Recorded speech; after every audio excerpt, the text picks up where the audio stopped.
Do you ever wonder what it was truly like for knights of old beyond the shining armor in epic battles? What if their greatest quests were not for dragons or holy grails, but for the one true love? What if their devotion sparked legends that echoed for centuries, shaping our very idea of romance? Get ready to uncover the heart-stopping tales of 8 legendary knights, whose love stories from the medieval era became whispers through time, forever etched in the annals of passion and devotion. Number 8. Erec and Enide. The tales of Arthur's court often brim with grand adventures and valiant deeds. But sometimes, the most profound journeys are those of the heart, testing the very bonds of love and loyalty. Such was the saga of Sir Erec, a knight of the Round Table, renowned for his strength and chivalry, and Enide, a maiden of exceptional beauty and quiet grace. Their story, immortalized by Chrétien de Troyes in the late 12th century, begins not with a grand quest or a fateful prophecy, but with a simple hunt. Erec, riding with Queen Guinevere, encountered a rude knight who shamed the queen's maiden. Ever, the protector pursued the offender. A pursuit that led him to a humble home, where he found Enide. Her beauty, though simply adorned, captivated him instantly. Her father, a poor but noble man, could offer little in the way of rich silks or jewels. Yet Enide possessed a spirit that shone brighter than any gem. Erec, despite his royal standing, asked for her hand, promising to champion her in a sparrowhawk contest, a local tournament that would prove her worth. He won, of course, and with that victory, Enide became his bride. Brought to the glittering court of King Arthur, their early days at Camelot were a dream of pure bliss. Erec, utterly smitten, showered Enide with devotion, spending every moment by her side. He neglected his knightly duties, his jousting, his tournaments, content to simply be with her. The other knights, once admiring of his prowess, began to whisper. They said he had lost his knightly vigor, that he was too entangled in his wife's beauty, that he had become a recreant knight, one who shirks his responsibilities. Enide, deeply sensitive and loyal, overheard these whispers. Her heart ached, not for herself, but for her beloved Erec, knowing her presence was inadvertently causing him to lose his honor. One morning, as Erec still slept, she wept silently beside him, lamenting the shame his idleness brought upon him. She spoke of the court's gossip, the judgment passed upon him, and her own sorrow at being the cause. Erec awoke to her tears, and words a sharp jolt back to reality. His initial reaction was not anger, but a profound sadness mixed with a touch of wounded pride. He realized the truth in her words, the erosion of his reputation. He loved Enide beyond measure, but he also cherished his honor as a knight of the Round Table. He decided then and there that he must reclaim his standing, not by leaving Enide, but by undertaking a journey that would prove his worth once more. Commanded Enide to prepare for a journey, instructing her sternly. She must ride before him always, and under no circumstances was she to speak to him unless he spoke to her first. This command, seemingly harsh, was Erec's way of ensuring he remained focused on his task, and perhaps a test of her absolute obedience and devotion. Their journey began a long and arduous path through wild forests and treacherous lands. Enide rode ahead, her heart heavy with the weight of his command, yet utterly dedicated to following his will. Despite his strict instruction, she found herself constantly looking back, worrying about him, especially when danger loomed. The first test came when 3 thieving knights ambushed them. Enide, seeing them approach, struggled with Erec's command. Her love for him, her fear for his safety pushed against her silent vow. She warned him. Erec, though annoyed she had spoken quickly, dispatched the assailants. He chastised her again, reminding her of his order, but a flicker of gratitude, perhaps, showed in his eyes. This pattern repeated. More knights attacked. Enide warned him. Erec fought them off, and then sternly rebuked her. Each time, Enide's heart broke anew, torn between her love and her obedience. Through these trials, Erec observed Enide's steadfastness. He saw her unwavering loyalty, her courage, and her profound care for him, even when he seemed cold and distant. He witnessed her silently endure hardship, her spirit unbroken. He realized that her warnings, though breaking his rule, sprang from a place of deep, pure love, not defiance. He saw that her silent suffering was a testament to her devotion. This realization slowly chipped away at his wounded pride and helped him understand the true meaning of their bond. He was not testing her loyalty, for it was never in doubt. He was testing his own understanding of love and of his place in the world. He was learning that true strength lay not just in battle, but in acknowledging and cherishing the love that sustained him. Their journey culminated in a series of further adventures, including a perilous encounter in the joy of the court, a place where no knight had ever returned alive. Erec, now fully restored in his confidence and understanding of his love for Enide, faced these challenges with renewed vigor, proving his valor time and again. He conquered all obstacles, rescued other captives, and finally returned to King Arthur's court, triumphant and fully restored to his former glory. And even greater, he was no longer a recreant knight but a hero. His honor firmly reestablished. More importantly, he and Enide had navigated the most difficult quest of all, understanding and strengthening their own deep love. They had moved beyond the initial infatuation to a profound partnership forged in shared hardship and unwavering loyalty. Their story became a legend, a testament to the idea that true love is not just about passion, but also about growth, understanding and enduring companionship, capable of overcoming any challenge, even those we impose upon ourselves. Their tales spoke volumes about what it meant to be a true knight and a true lady, bound by a love that was both tender and resilient. Number 7. Palamedes and Iseult. In the sprawling tapestry of Arthurian legend, where tales of valor and romance intertwine, not every love story finds a happy ending or even a reciprocated embrace. Yet some unrequited affections burn so brightly, so enduringly, that they forge their own powerful legends. Such was the fate of Sir Palamedes, the Saracen knight, and his consuming, heart-breaking love for Iseult, the Queen of Cornwall, beloved of Tristan. Palamedes was a knight of formidable skill and noble bearing, a fierce warrior respected even by his rivals, though his background often set him apart. He was known for his mastery of the joust, his skill with the sword, and his unique pursuit of the questing beast, a monstrous creature whose cries were like the baying of 30 hounds.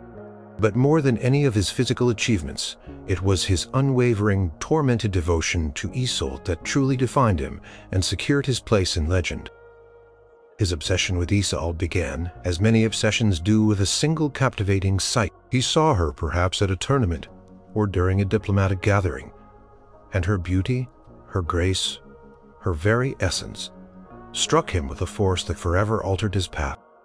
This was the same Iseult who was tragically bound to Tristan by the powerful love potion, and whose life was already intertwined with a love as grand and cursed as any in history. Palamedes knew this. He was fully aware of the unbreakable bond between Tristan and Iseult, yet his heart would not release its grip. He became a constant presence in her orbit, drawn by an invisible, irresistible force. He pursued her with an intensity that bordered on madness. Yet his pursuit was always tinged with a deep, respectful melancholy. He yearned for her, not as an object to possess, but as a guiding star, even if it was forever out of reach. His love for Iseult was a perpetual torment. He would joust against Tristan, their rivalry fueled not just by knightly honor, but by the fierce, unspoken battle for Iseult's unspoken regard. There were times when Palamedes even captured Iseult, or sought to claim her, driven by the desperate hope that she might one day turn her heart to him. In one notable instance, detailed in Sir Thomas Malory's La Morte d'Arthur, Palamedes was a frequent guest at King Mark's court. Despite being a rival to Tristan, he even participated in tournaments where Iseult was present. His every move, every valiant deed, performed with the silent hope of catching her eye. of winning a sliver of her affection. He would express his love in courtly verse, in quiet gestures, in the sheer persistence of his presence, a shadow always hovering near her light. Yet Iseult's heart remained undeniably, irrevocably Tristan's. She acknowledged Palamedes' devotion, perhaps even pitied it, but she could never return his love. This unyielding reality only deepened Palamedes' suffering. His love was a heavy chain binding him to a future that could never be. He would often lament his fate, his sighs echoing through the halls of Camelot or the wilds of Cornwall, a testament to his unending heartache. His fellow knights, even Tristan, recognized the depth of his feelings, though they could offer no solace. It was a love that transcended logic, a pure painful yearning. He became, in a way, a symbol of devotion in its purest form, selfless, enduring, and utterly without expectation of reward. He loved Iseult, not for what she could give him, but for simply being her. The tragedy of Palamedes' love was compounded by his constant rivalry with Tristan. While Tristan was the destined lover, the Golden Knight Palamedes was the outsider, the one who fought for a dream he knew he could never fully realize. Their duels were legendary not just for their ferocity, but for the underlying emotional turmoil. Palamedes, despite his noble qualities, often found himself in the role of the antagonist, driven by his consuming jealousy and unfulfilled desire. Yet even in his moments of aggression, there was a certain nobility to his pain. He was a knight who knew what he wanted, and though it was forbidden, he fought for it with every fiber of his being. Ultimately, Palamedes' story serves as a poignant counterpoint to the triumphant romances of the Round Table. It is a reminder that love, in its myriad forms, does not always lead to union or happiness. Sometimes it leads to a lifetime of yearning, a devotion that burns brightly but in solitude. Palamedes' legend is one of enduring, unrequited passion, a love so profound that it became a defining characteristic of his very existence. He was the knight who loved the impossible, and in that impossible love, he found his own unique place in the timeless legends of chivalry and romance. His tale continues to resonate, reminding us that love in all its forms is a force of nature, sometimes beautiful, sometimes tragic, but always, always powerful. Number 6. Sir Gawain and Lady Ragnell. The legends of King Arthur's court are filled with chivalric deeds and magical enchantments, but few tales explore the depths of true love and inner beauty, quite like the story of Sir Gawain and Lady Ragnell. This isn't a story of beauty at first sight, or a love potion's irresistible pull. Instead, it's a profound narrative about looking beyond superficial appearances to find the genuine heart within. This tale, told in the late 14th century poem, The Weddinge of Sir Gawain and Dame Ragnell, explores themes of sovereignty, ugliness, and the power of a knight's honor. The story begins with King Arthur facing a dire predicament. While hunting in a royal forest, he encounters a fearsome knight named Sir Gromer Summerjaw, who threatens to kill Arthur unless the king can answer a single perplexing riddle. What is it that women desire most? Arthur, ever honorable, agrees to return in a year and a day. With the answer, his life hangs in the balance and he seeks counsel from all corners of his kingdom, but no one can provide a definitive answer. As the deadline approaches, Arthur, in despair, rides alone through a forest. When he encounters a sight that would test the courage of any man, there, beneath an oak tree, sat a woman of extraordinary ugliness. Her face was hideous, her nose crooked, her teeth yellow, and her body disproportionate. This was Lady Ragnell, sister to Sir Gromer. Summer, you were. Despite her repulsive appearance, Ragnell spoke with a clear, intelligent voice, offering to save Arthur's life. She knew the answer to the riddle, she declared, but her price was high. Sir Gawain, the most courteous and honorable of Arthur's knights, must agree to marry her. Arthur, appalled but desperate, rode back to Camelot, his heart heavy with the impossible choice. Told Gawain of the dreadful bargain, expecting him to refuse. But Gawain, true to his reputation as the epitome of chivalry, did not hesitate. He understood the gravity of the situation, and more importantly, he valued his king's life above his own personal comfort or preferences. For the king's sake, he declared, "I will marry her." This act of selflessness, this profound commitment to his king and his code of honor, set the stage for one of the most compelling love stories in the Arthurian canon. Gawain married Lady Ragnell in a quiet ceremony, a stark contrast to the usual joyous weddings of knights and ladies. The court, though respectful of Gawain's sacrifice, could barely conceal their dismay at Ragnell's appearance. Yet Gawain, with unwavering courtesy, treated her with the respect due to his wife. On their wedding night, alone in their chamber, Gawain turned to his new bride, prepared to face the reality of his vows. Lady Ragnell then presented him with a choice, a magical twist to her curse. She could be beautiful by day and hideous by night, or hideous by day and beautiful by night. This choice, she explained, was a part of the enchantment placed upon her, which could only be broken by a knight, giving her sovereignty, complete control over her own destiny and appearance. Gawain, faced with this incredible decision, did not choose based on his own desire for a beautiful companion. He thought of her happiness, her autonomy, and her true freedom.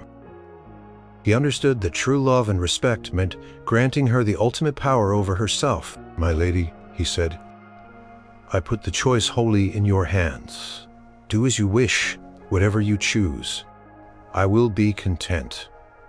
This was the true breaking of the curse. By giving her sovereignty, by truly allowing her to choose for herself, Gawain demonstrated a love that transcended physical appearance. He saw her as an individual with her own will, her own desires, rather than merely an object of his affection or revulsion. His answer, recognizing her innate worth and autonomy, was exactly what women desire most: sovereignty over their own lives. With his words, a transformation. Lady Ragnell, bathed in a shimmering light, instantly became exquisitely beautiful, and she remained so both day and night. The enchantment was broken. She revealed to Gawain that she had been cursed by her wicked stepmother to remain ugly, until a true knight, by his perfect courtesy and wisdom, would grant her complete sovereignty. Gawain's selfless act had broken the spell, transforming her into a woman whose outward beauty finally matched the inner grace she had displayed all along. Their marriage blossomed into a truly loving partnership, founded on respect, understanding, and a profound appreciation for inner qualities. Lady Ragnell, now in her true form, was not only beautiful but also intelligent and kind. Their story became a lasting legend, celebrated for its unique message about the nature of love. It taught that true love is not about physical attraction, but about mutual respect, inner beauty, and the freedom to be oneself. Sir Gawain, through his unwavering courtesy and profound understanding of what truly matters, became the embodiment of chivalry, proving that a knight's greatest strength lay not only in his sword arm, but also in the nobility of his heart and appearances. Their union was a symbol of perfect harmony, where love truly conquered all, including the most dreadful of enchantments, because it was built on a foundation of genuine respect and understanding. Number 5. Floris and Blanchefleur. The tale of Floris and Blanchefleur is a shimmering jewel of medieval romance, a story that crosses cultures and defies societal barriers, chronicling a love so pure and powerful it could overcome. Originating from the 12th century, this legend, sometimes referred to as Fleur et Blanchefleur, is not of knights in shining armor fighting dragons, but of two young souls separated by circumstance. Their love is gentle, persistent, and utterly devoted, painting a picture of youthful passion against the backdrop of distant lands and challenging voyages. Floris was a Saracen prince, born into a royal court in Spain. Blanchefleur was a Christian orphan, a noble girl whose parents had been slain in battle, and who was taken in by the prince's father. They were raised together in the palace, educated side by side, sharing lessons and playtime. From their earliest childhood, a deep and innocent affection blossomed between them. Their bond was inseparable, their laughter intertwined, their secrets shared beneath the palace arches. As they grew into adolescence, their affection deepened, transforming into a love that was profound and undeniable. They were each other's world, a perfect pair destined, they believed, to be together forever. However, the king, Floris's father, observed their growing love with alarm. He could not and would not allow his royal son to marry a Christian orphan, regardless of her noble lineage or her gentle spirit. Such a union was deemed an affront to his religion, his dynasty, and his kingdom. To break their bond, the king devised a cruel plan. While Floris was away at school, the king sold Blanchefleur to foreign merchants, telling his son upon his return that she had died. Floris was utterly devastated, falling into a profound despair, his grief so intense that his parents feared for his life. He swore he would take his own life rather than live without his beloved Blanchefleur. Seeing the depth of his son's suffering and regretting his deception, the king finally confessed the truth. Blanchefleur was alive, sold into slavery, and taken far away. Though relieved, she was alive. Floris's resolve hardened. He vowed to find her, no matter the cost, no matter how far he had to travel. Armed with a ring given to him by his mother, which possessed protective powers, and a determination fueled by pure love, Floris embarked on a perilous quest. He traveled across seas, through deserts, and over mountains, guided only by the faint hope of finding his lost love. He learned that Blanchefleur had been sold to the Emir of Babylon, who collected beautiful young women for his luxurious harem. The journey was fraught with danger and required immense courage. Floris, resourceful and clever, made his way to Babylon.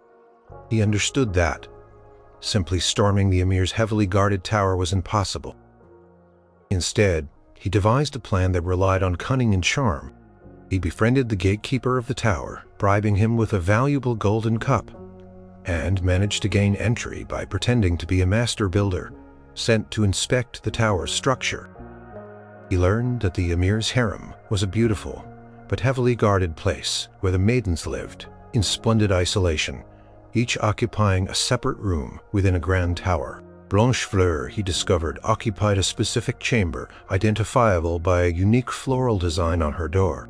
Through a clever ruse involving a basket of roses and a concealed entrance between rooms, Floris managed to sneak into Blanchefleur's chamber. The reunion was one of overwhelming joy and relief. They embraced, their hearts overflowing with emotions accumulated over their long separation. Their love, however, was still in extreme peril.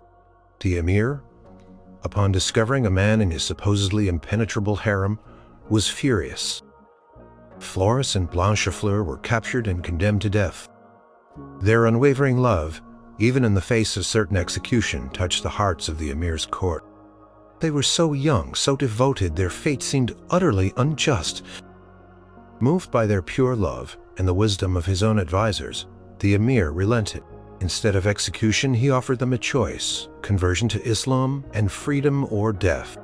Floris and Blanchefleur chose to remain true to their Christian faith, accepting their fate together, but again their profound devotion swayed the Emir. He was so impressed by their constancy and the strength of their bond that he pardoned them completely, recognizing their love as a force greater than any law or custom. Not only did he free them, but he also allowed them to marry according to their own customs. Their marriage was celebrated with great joy, and Floris and Blanchefleur eventually returned to his homeland, where his parents, now wiser and more understanding, welcomed Blanchefleur as their rightful daughter-in-law and future queen. Floris ascended to the throne, and Blanchefleur became his beloved queen, ruling with wisdom and grace.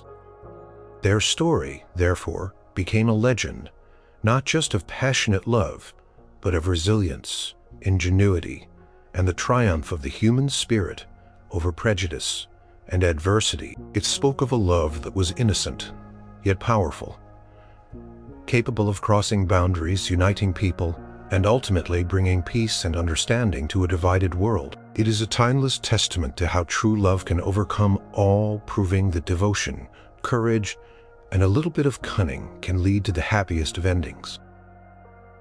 Number 4. Sir Launfal and Triamor. Among the knights of King Arthur's court, Sir Launfal was known for his generosity and chivalry. Yet his tale is not always among the most celebrated, overshadowed by figures like Lancelot or Gawain. However, his love story, particularly as told in the popular Middle English romance Sir Launfal by Thomas Chester, written in the late 14th century, stands out for its deep magic, its unique circumstances, and its profound lesson about loyalty and secrecy. Launfal's love was not for a mortal lady of the court, but for a breathtakingly beautiful and powerful fairy queen named Triamor, whose love brought him unimaginable wealth and happiness, but also a dangerous test of his unwavering devotion. Launfal, though a valiant knight, found himself in a difficult position at Arthur's court. He was generous to a fault, giving away his wealth freely, and, while admired, he eventually found himself impoverished. Worse, he inadvertently offended Queen Guinevere, who in her wrath banished him from court. Disgraced and forlorn, Launfal rode into the wilderness, his future uncertain. It was in this moment of despair that fate, or rather enchantment, intervened. As he rested by a spring, he was approached by two exquisite maidens who led him to their lady, the sovereign of a magnificent unseen realm. There he met Triamor. Her beauty was beyond compare. Radiating light and grace, she was dressed in shimmering silks, adorned with jewels that seemed to glow with an inner fire, and her presence filled the air with an otherworldly scent. Triamor, with a queenly bearing, revealed that she knew of his plight and had chosen him to be her knight and her lover. She offered him unimaginable riches, a magnificent steed, an invincible shield, and a magical purse that would never empty. In return for all this, she asked for his complete love and loyalty, with one crucial condition. He must never, under any circumstances, reveal their relationship or speak of her existence to anyone. If he did, she would vanish forever, taking all her gifts with her. Launfal, overwhelmed by her beauty, her generosity, and the sudden reversal of his fortunes, readily agreed. Swearing eternal secrecy, with Triamor's gifts and her magical aid, Launfal returned to Arthur's court. His fortunes completely restored. He became more prosperous than ever, his generosity legendary, his prowess in tournaments unmatched. He rode a splendid horse, displayed unparalleled skill in the joust, and his fame spread far and wide. Yet all the while he cherished his secret love, meeting Triamor in clandestine rendezvous, their moments together filled with profound joy and tender intimacy. He was devoted to her, always keeping her command of secrecy no matter the temptation or the pressure. However, the court, especially Queen Guinevere, noticed his sudden wealth and renewed confidence. Queen, still bearing a grudge and perhaps feeling slighted by his renewed prosperity, sought to ensnare him. During a feast, she attempted to seduce him, offering him her love and her favor. Launfal, utterly loyal to Triamor, politely but firmly refused. This rejection infuriated Guinevere. In her pride and fury, she publicly accused him of scorning her for another more beautiful lady, challenging him to name this woman. Driven by a moment of weakness, or perhaps stung by Guinevere's direct accusation of his lack of taste, and momentarily forgetting the terrible consequences of his oath, Launfal, in an ill-fated boast, declared that even her lowliest servant was more beautiful than Guinevere. The words were barely out of his mouth when a chill swept through him. He knew instantly the gravity of his mistake. Guinevere, seizing the opportunity, demanded proof. She appealed to Arthur, claiming Launfal had slandered her and blasphemed against the court. Arthur, bound by the law, could not ignore the accusation. Launfal was put on trial, facing the grim prospect of execution for his boast, unless he could produce the lady he claimed was more beautiful than the queen. Despair washed over him. He had broken his oath. Triamore had vanished. He was once again a disgraced, impoverished knight facing certain death. The day of the trial arrived. Launfal stood before the court, pale and forlorn, unable to produce his fairy love. Just as sentence was about to be passed, a glimmer of hope appeared. Two exquisite maidens arrived riding on white palfreys, their beauty captivating all. They announced that their mistress was approaching. Soon after, two more maidens arrived, even more radiant than the first, pair carrying a golden basin. Finally, Triamore herself appeared, riding a magnificent white charger, her beauty so dazzling that it outshone the sun itself. The entire court gasped. Her presence was undeniable, her beauty beyond any mortal comparison. Triamore, seeing the terror in Launfal's eyes and understanding his predicament, stepped forward. She rebuked the queen for her malicious accusation, but also subtly acknowledged Launfal's slip. To prove her own beauty and his truthfulness, she lightly touched Guinevere's face, which caused the queen to become permanently blind in one eye, a visible mark of her maliciousness.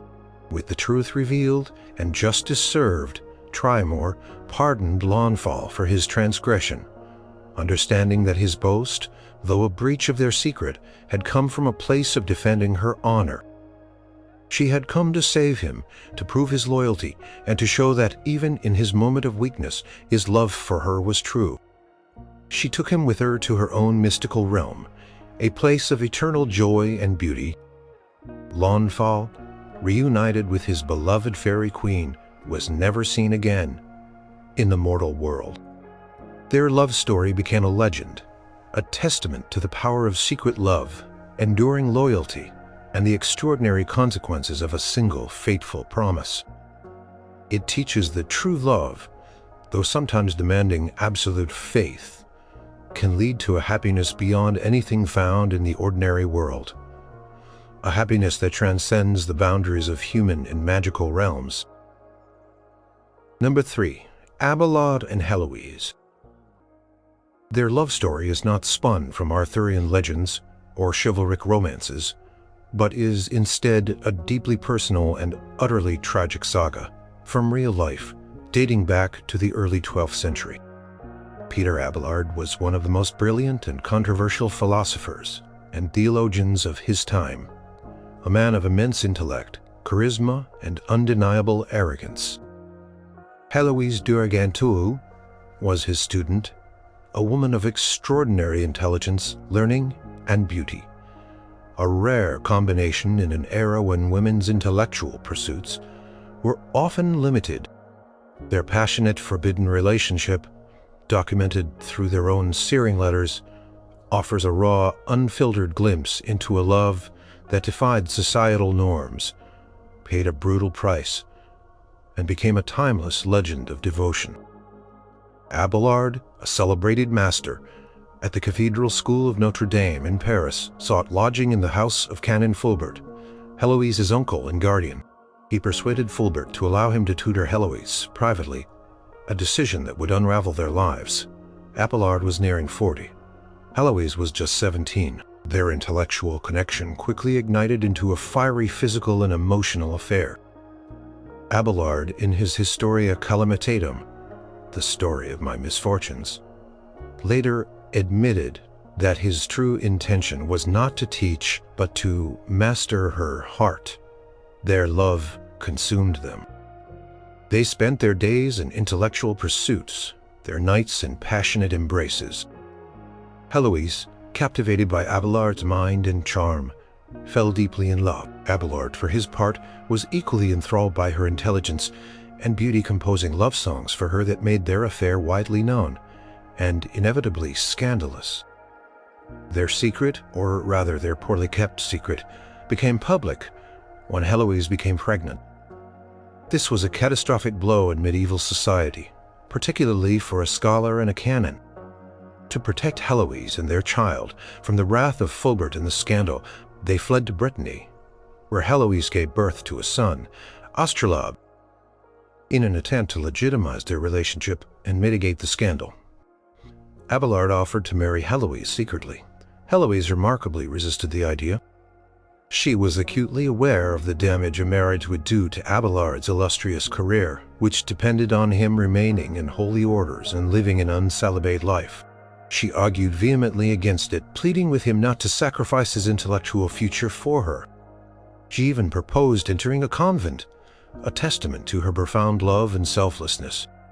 Despite her objections, and for reasons that remain debated, perhaps to appease Fulbert, or perhaps driven by a sense of duty, they married in secret. However, Fulbert, still enraged by the betrayal and the public humiliation, sought cruel vengeance. While Abelard was asleep, Fulbert's servants brutally castrated him.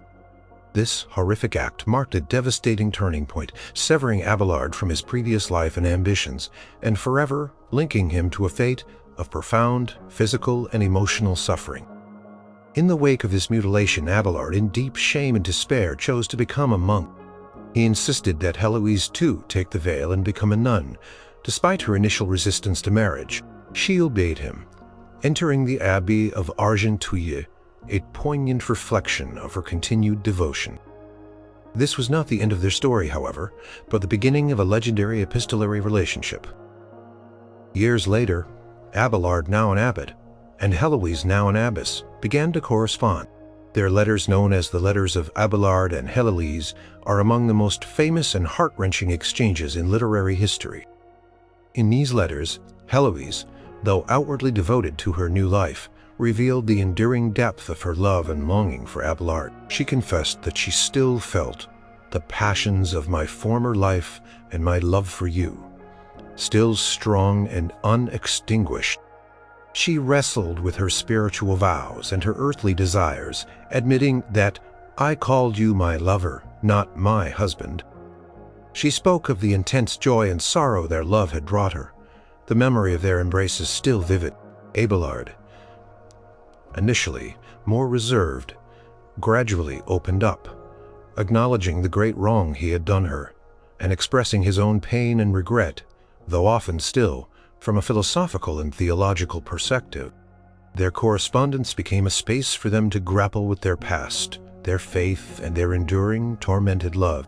Their letters captured the essence of an impossible love, a love that defied religious vows, societal expectations, and even physical separation. Heloise's intellect shone through her words, her arguments eloquent and her emotions raw. Abelard, in turn, sought to guide her towards a spiritual peace, recognizing the sacrifices she had made for him. Their story is a powerful testament to the enduring nature of passion, even in the face of brutal consequences and profound spiritual transformation. It is a legend of a love that was intellectually stimulating, deeply sensual, and tragically fated, a love that continued to burn through decades of separation and personal torment, leaving behind a legacy of profound human emotion and intellectual brilliance that continues to captivate. They were eventually buried together, their shared tomb in Père Lachaise Cemetery in Paris becoming a pilgrimage site for lovers and scholars alike, a silent monument to their extraordinary and heartbreak romance. Number 2. Tristan and Iseult.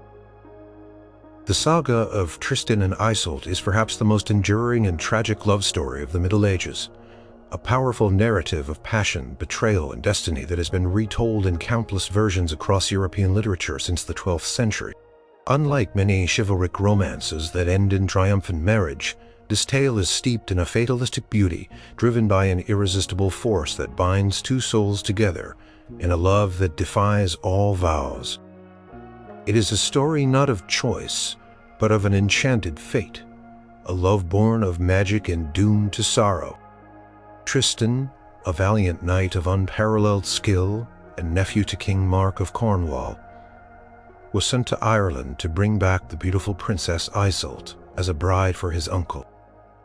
This was a perilous mission, as Iseult's uncle, de Morholt of Ireland, had been slain by Tristan in an earlier combat.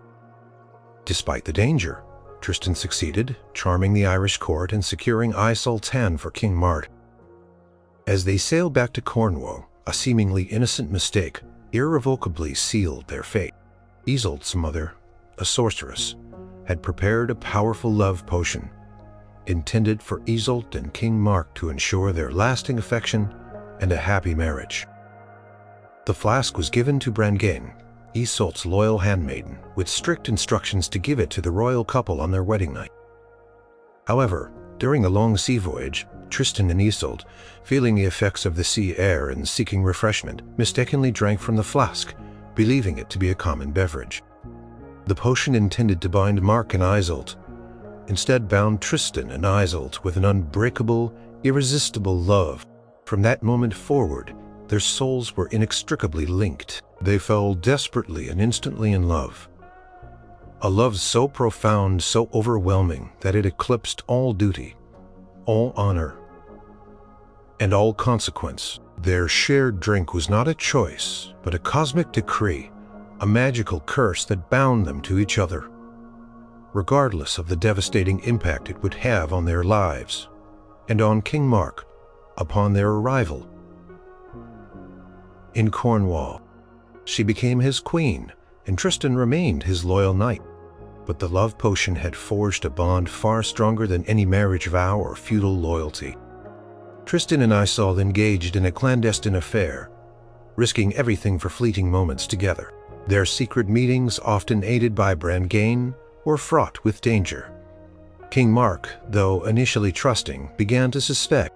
Courtiers, ever watchful, whispered and schemed, eager to expose the illicit lovers. They resorted to clever stratagems and traps, trying to catch Tristan and Iseult in their forbidden embraces. Each time the lovers, aided by quick wit and sheer luck, narrowly escaped detection, sometimes with magical intervention.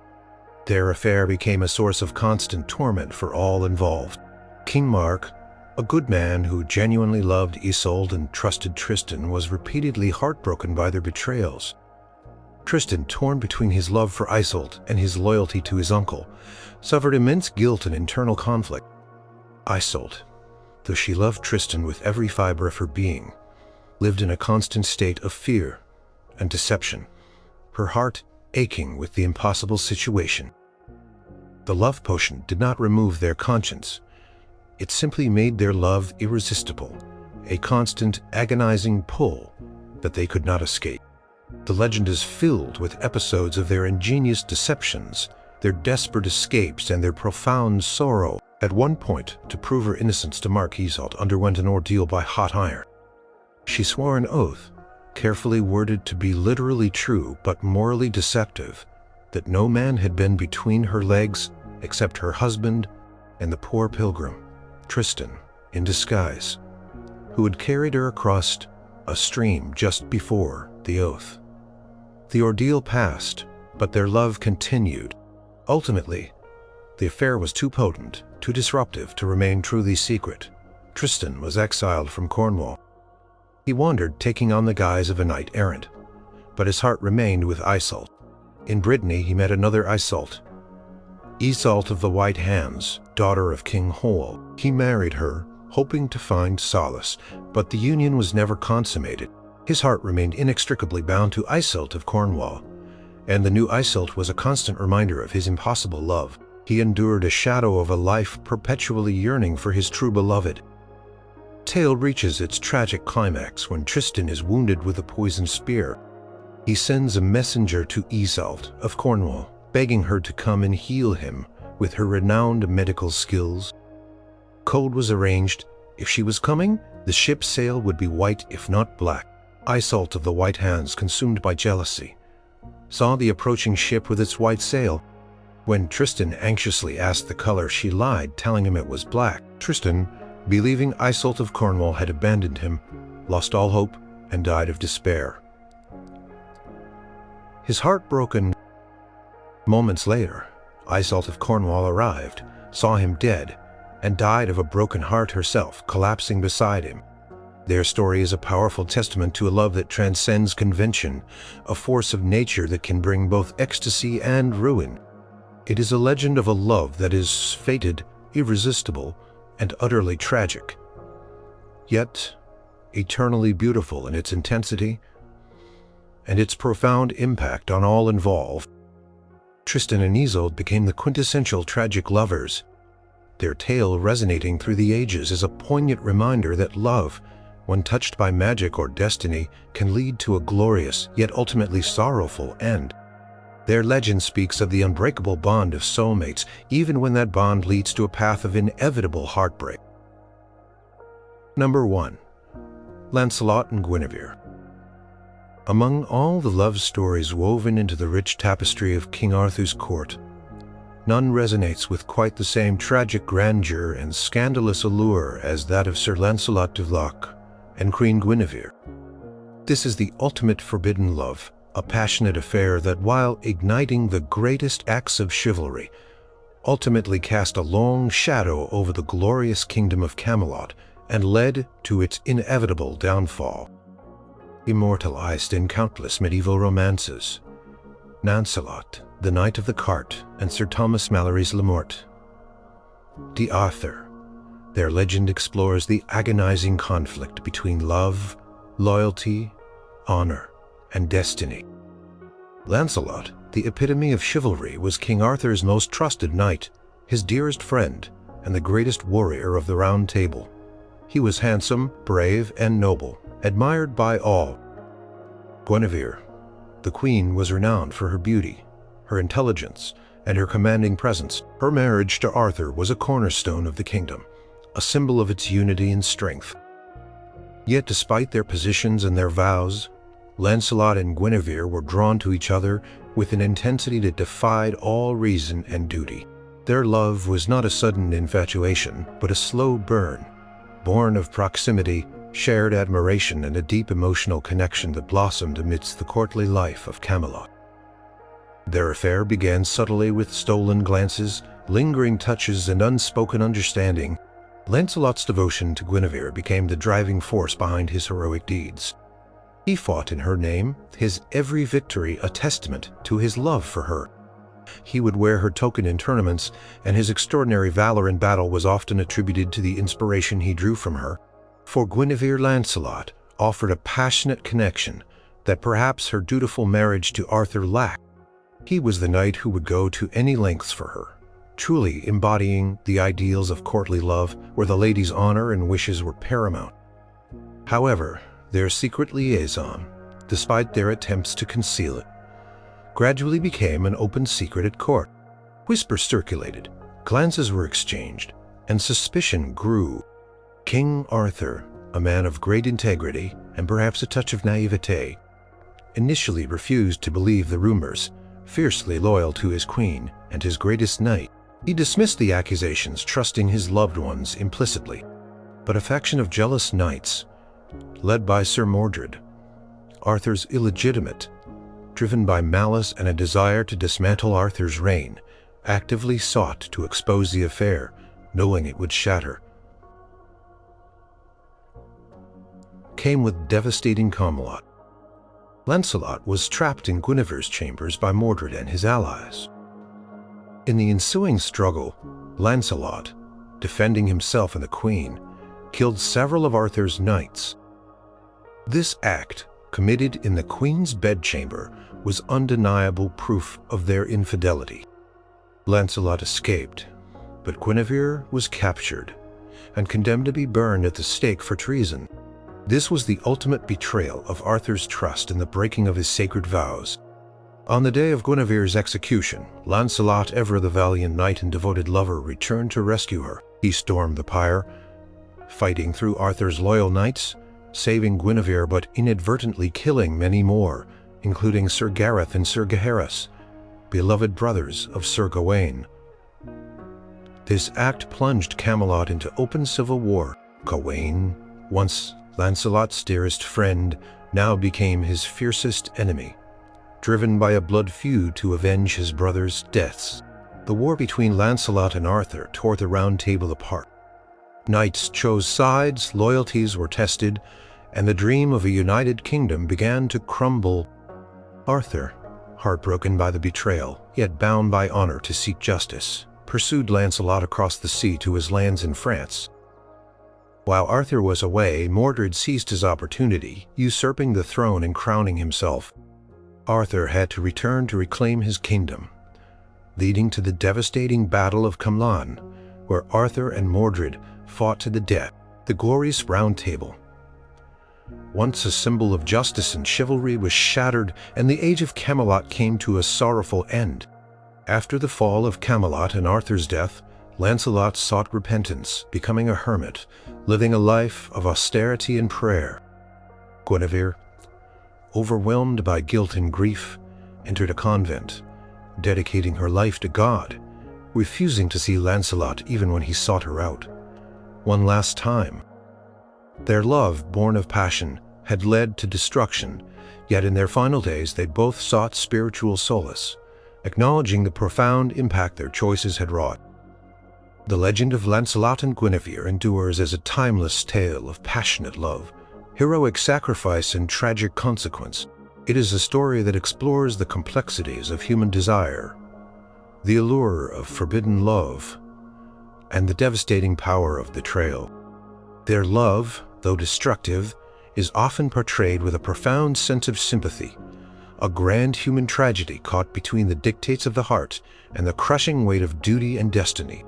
It reminds us that even the greatest heroes in the most noble kingdoms can be undone by the forces of love and jealousy, leaving behind a legacy that is both beautiful and heartbreaking, a testament to the enduring power of a love that shaped an entire era.